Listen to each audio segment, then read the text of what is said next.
Kurt's Religion and Politics. I'm your host. I'm Kurt. Today is Sunday, the 1st of August of 2021. Welcome to everybody who's here on Rumble, on the podcast, and on YouTube. The subject of today's little piece is going to be Section 230, Reform or Kill. It's an important thing, and I think we really need to talk about it. Let me go ahead and run through my notes very quickly so you have some idea what I'm saying here. Well, any reform, real or imagined, of Section 230 likely stop big tech from censoring people they don't like. I certainly don't believe it will, and based on how things presently work, I'm questioning why you do, if you do. Be honest, if you've paid attention to laws of the sort of Section 230, when have they not been weaponized against the original intent of the legislation? So you think removing Section 230 will increase censorship by big tech, considering they're already doing a bang-up job of shutting down those with whom they're at odds? What do you think that'll mean? Based on what I'm hearing, the left has already begun to weaponize it, that is Section 230, with zero changes. All they've had to do is to use its absence as a cudgel. If you don't play ball, we'll take away your immunity. Things may well get worse as a result of its removal, where the current crop of social media entities is concerned. This is why we need other such companies being built up, and that as quickly as possible. The chances you'll ever fix Section 230 or the larger social media giants is next to zero. It's plainly time to move on. So now that's my notes, so let's get into the actual meat of this subject. Look, 1. Social media is already deplatforming and censoring people that it deems problematic, even if the reasons that it gives for that, the supposed problems, are not acceptable, reasonable, or proper. 2. Big government is using Section 230, as well as so many other things, as essentially a cudgel against people who it doesn't think are behaving as it thinks they ought to behave. The other thing that I was thinking of is churches and the use of non-tax exempt status. This is a cudgel. This is a way for government to say to you, we will control what you say when you stand in the pulpit. And the option is for you to lose your tax exempt status.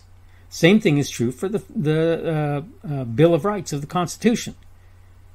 People use it to mean this is the be-all, end-all, this is all people get. And that was not what that thing was intended to do, people. It was intended to say these are the base rights that people have. These are where people start, not where they end up. Okay? And the same thing has happened with Section 230.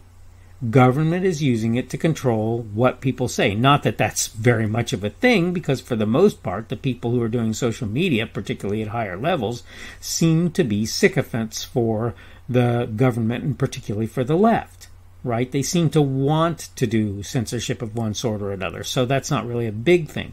That having been said, though, government is still doing that, and no, it's not right for them to do so. And yes, as various people have pointed out, they're basically having other people do for them things that they cannot do for themselves. Okay? That's what they're doing. And yes, that is illegal for all wondering. Yeah, it's illegal. No, they shouldn't have the ability to do that. Okay? So, but the points, the multiple points here. 1, Section 230 goes away. Do you honestly think the tech giants are going to go away as a result? No, of course they're not. And in fact, probably no tech company is going to. Well, some will, because they won't be properly protecting themselves or marshaling whatever is coming in on their platforms. But the reality is the fact that they're, again, that you put something on my truck, and the thing that you put on my truck is not something that ought to be there.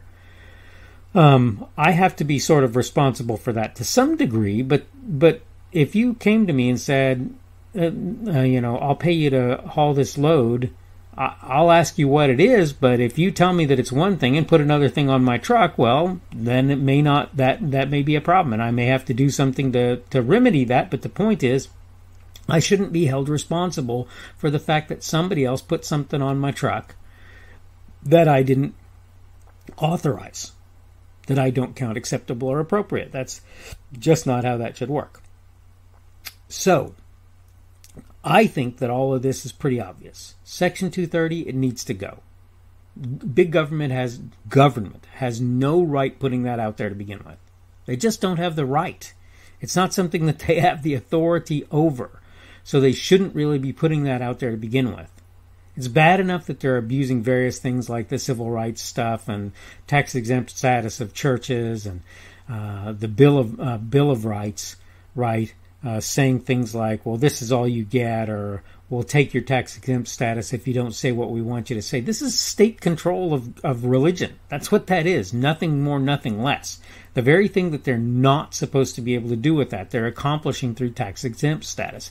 And government is known for this kind of behavior. Consider that various people were told that various states were told that highway funds would not get to them if they didn't set their drinking age at a particular place or their speed limit at a particular place. Now, people today are saying, forget you, it's going to be what it's going to be, and I'm not going to worry about it.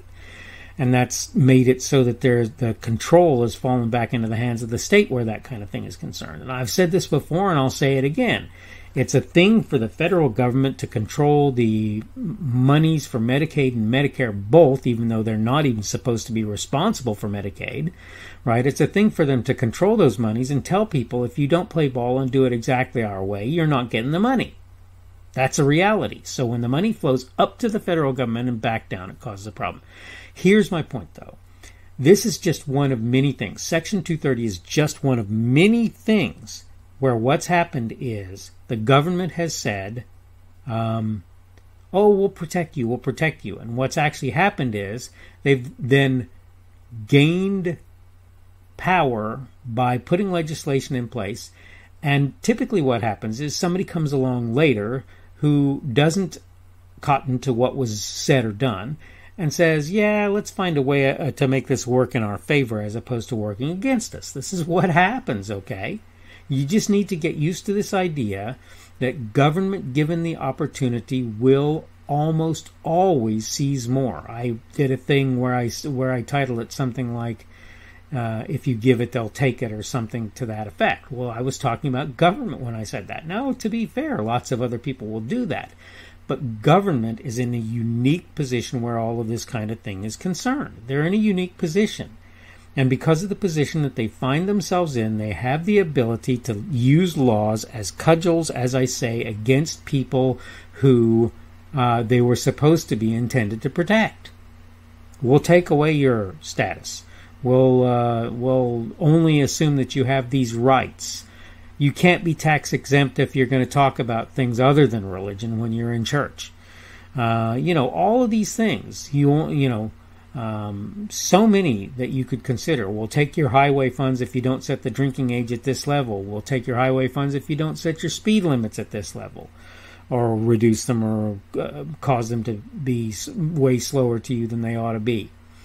This is one of the things government can be expected to do. This is one of the things they're going to do, and you just need to know that that's the case. So the idea of having government say, we'll indemnify you against harm as a result of the fact that somebody says something on your platform that they shouldn't say, and then turning around and saying, but actually we'll take your indemnification if you don't play ball with us and censor various people that we don't want on your platform.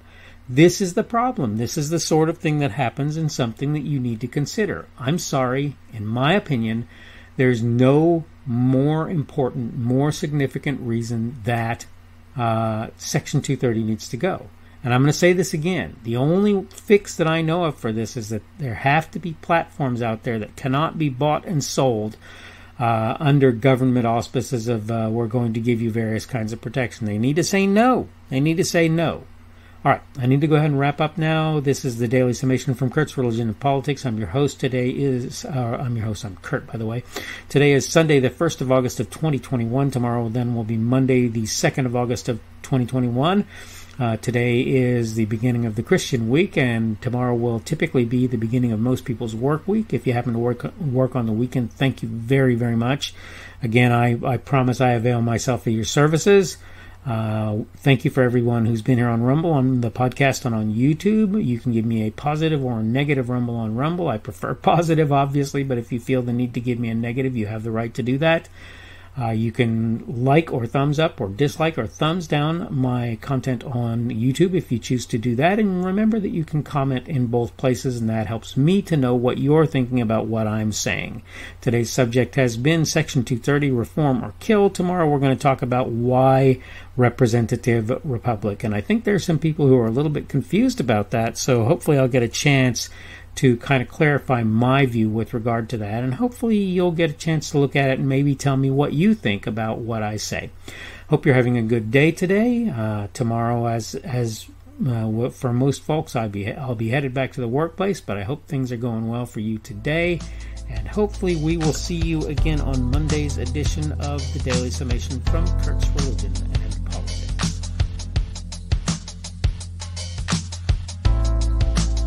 The speaker on this edition of the Daily Summation is Kurt Schubert. This video was recorded on Sunday, the 1st of August of 2021. The Daily Summation is created for Kurt's Religion and Politics.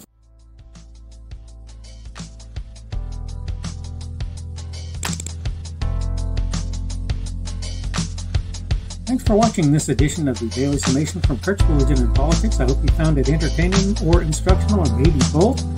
If you want to see more from me, you can go to blogs.kpschubert.com. That's blogs.kpschubert.com.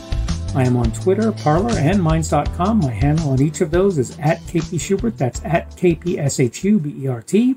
I have a Rumble and a YouTube channel. They are the Kurt's Religion and Politics channels on Rumble and YouTube.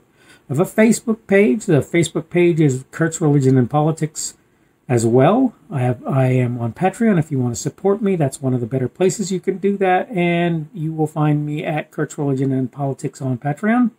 I have a podcast. The podcast is podcasts with an S, .kpschubert.com. That's podcasts.kpschubert.com. I think you should be able to find me with relative ease on Apple Podcasts, Google Podcasts, and Spotify as well. The best way I find to do that is to look for Kurt's Religion and Politics.